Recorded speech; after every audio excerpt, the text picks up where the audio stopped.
Ler histórias em quadrinhos pode fazer mal? Vou tratar disso hoje aqui no Educação e Quadrinhos.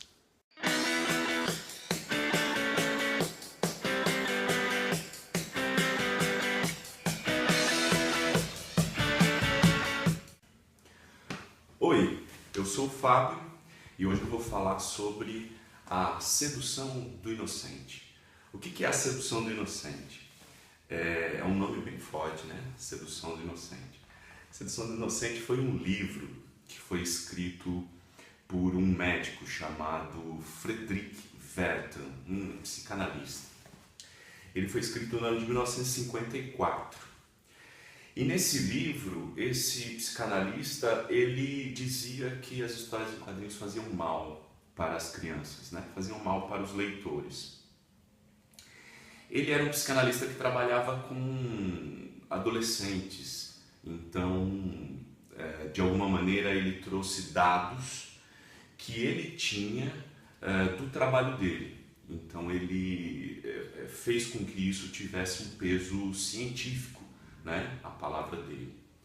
Mas para entender um pouco o contexto disso, a gente tem que entender um pouquinho da história das histórias em quadrinhos. A gente, se voltar um pouquinho no passado, vai perceber que as histórias em quadrinhos ganharam muita força no começo do século XX.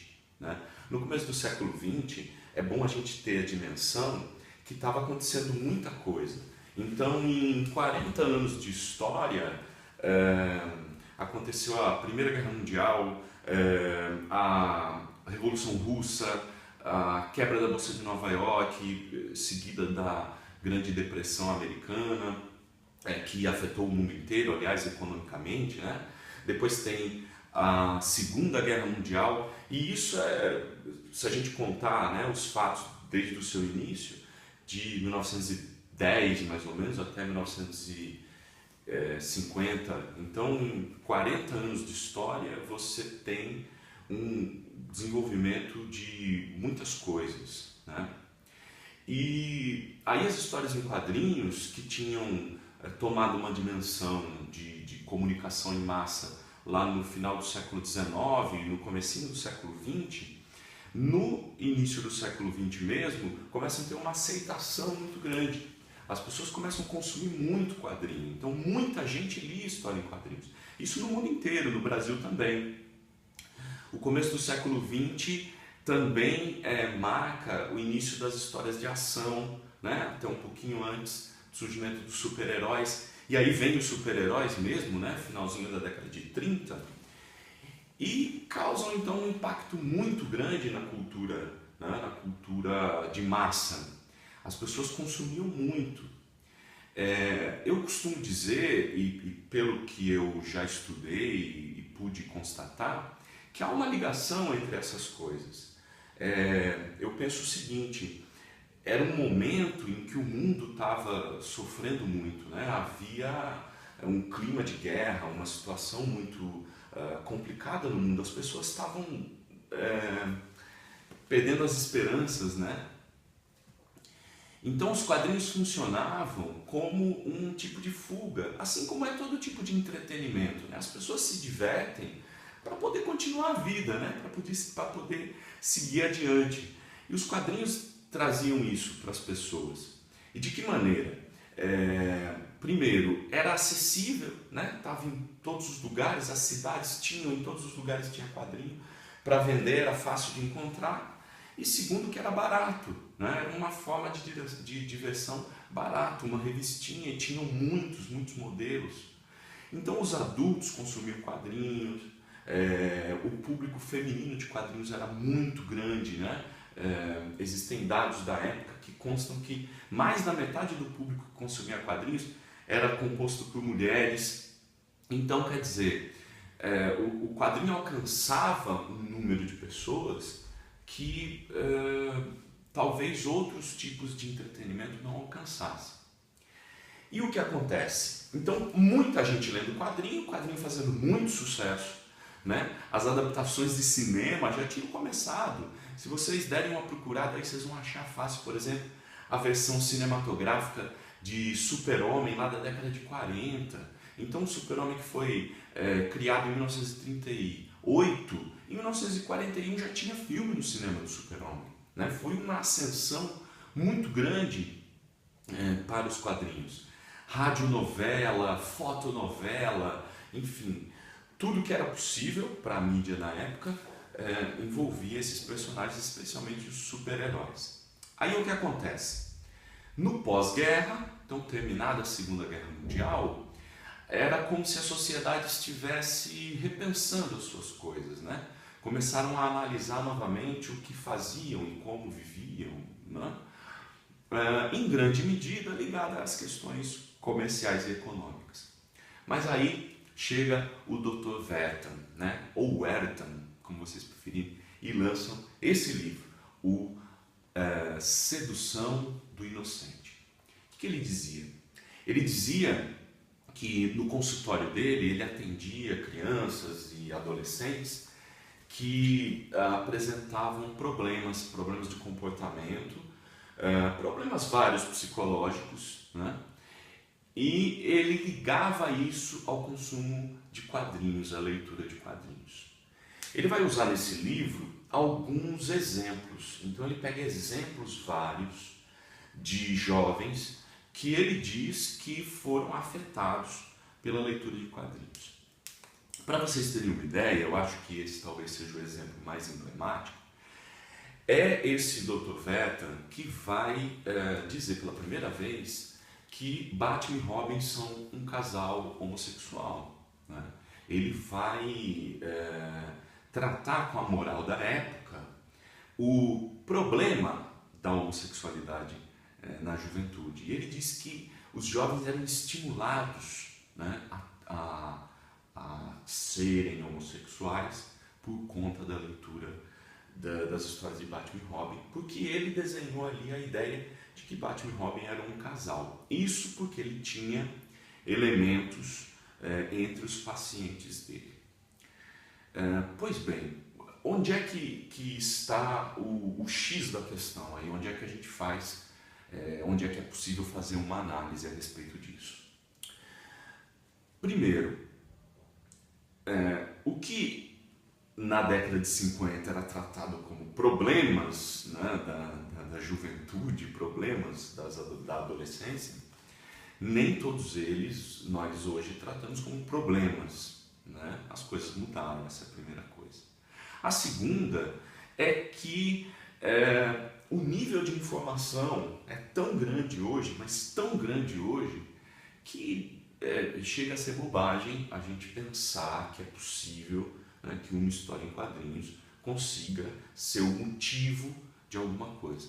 Volto a dizer, o contexto na década de 50 era outro. O que levava esse psicanalista a dizer algo desse tipo?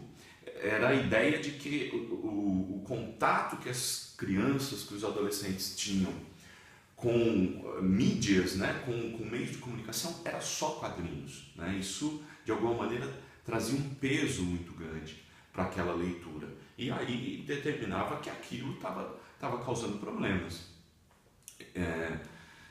O que imediatamente acontece lá na década de 50? Né? Por ele ser psicanalista, a Associação Médica Americana aceita o estudo dele, carimba lá o estudo dele e diz: é verdadeiro.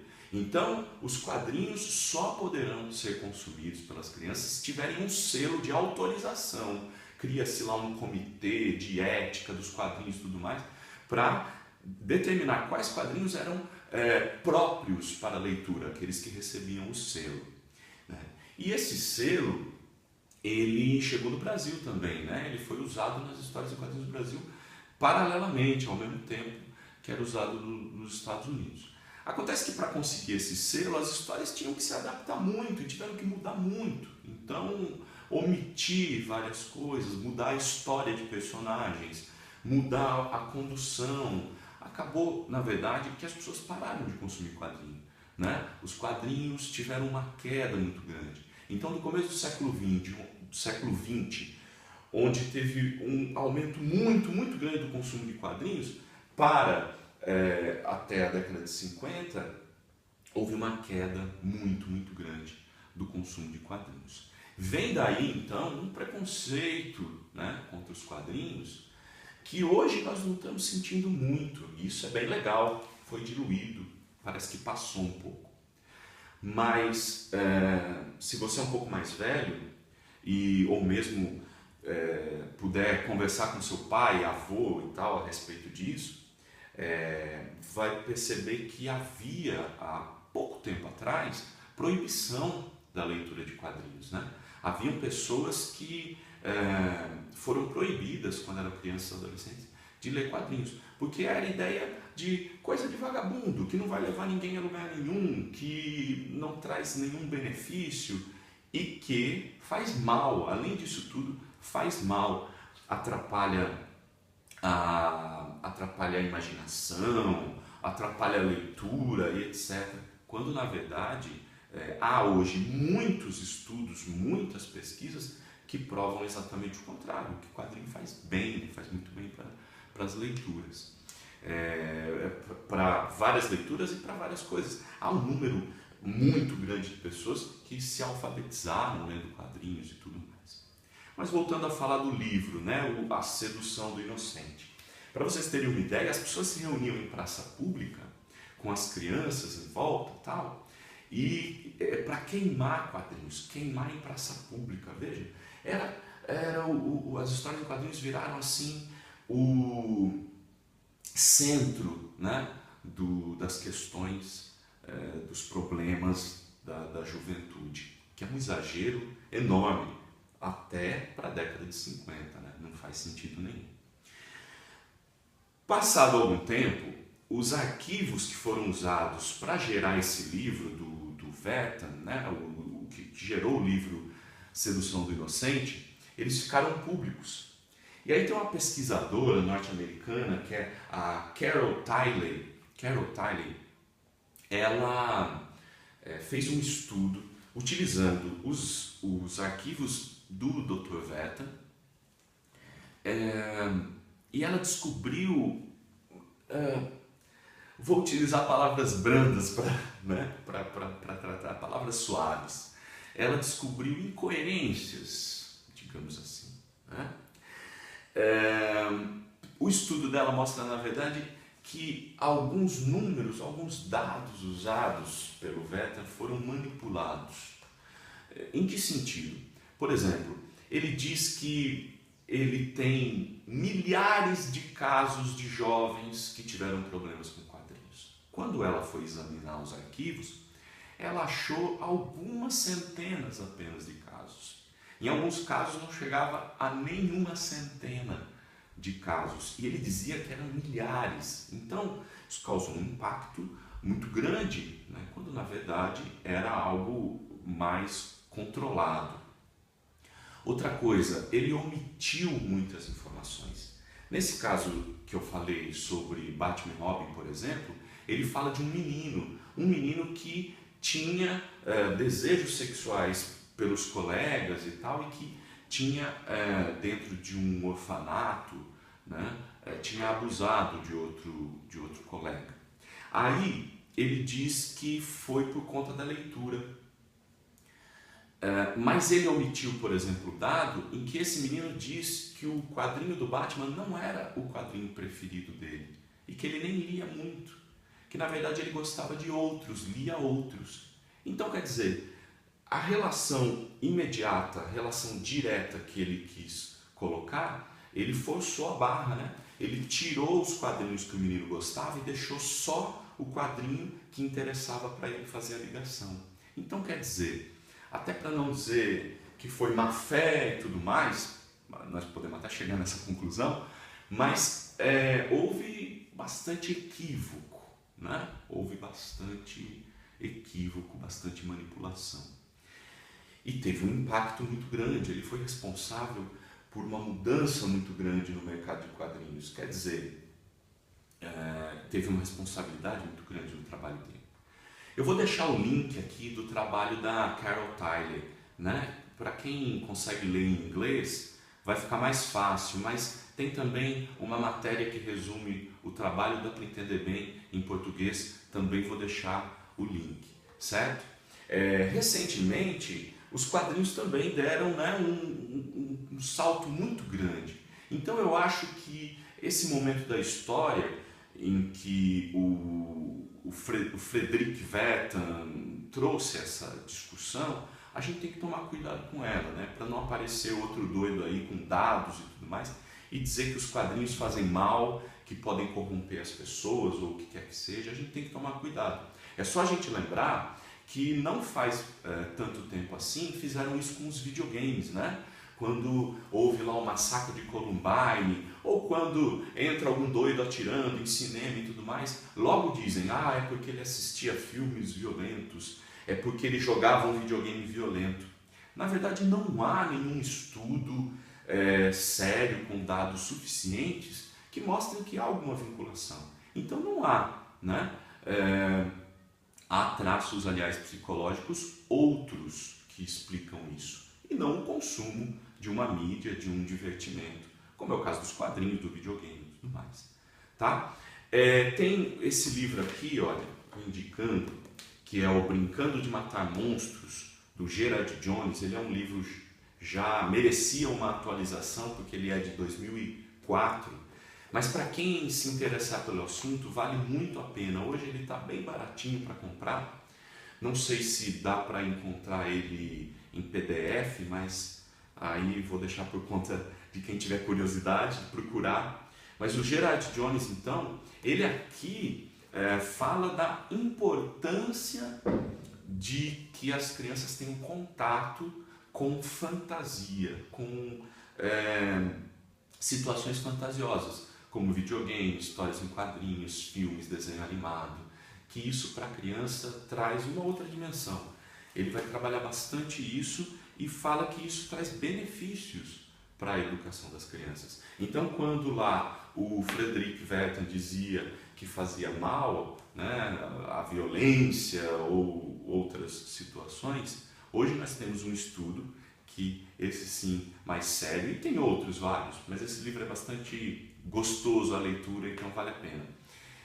Estudos vários, como eu dizia, que dizem o contrário, que faz bem, certo?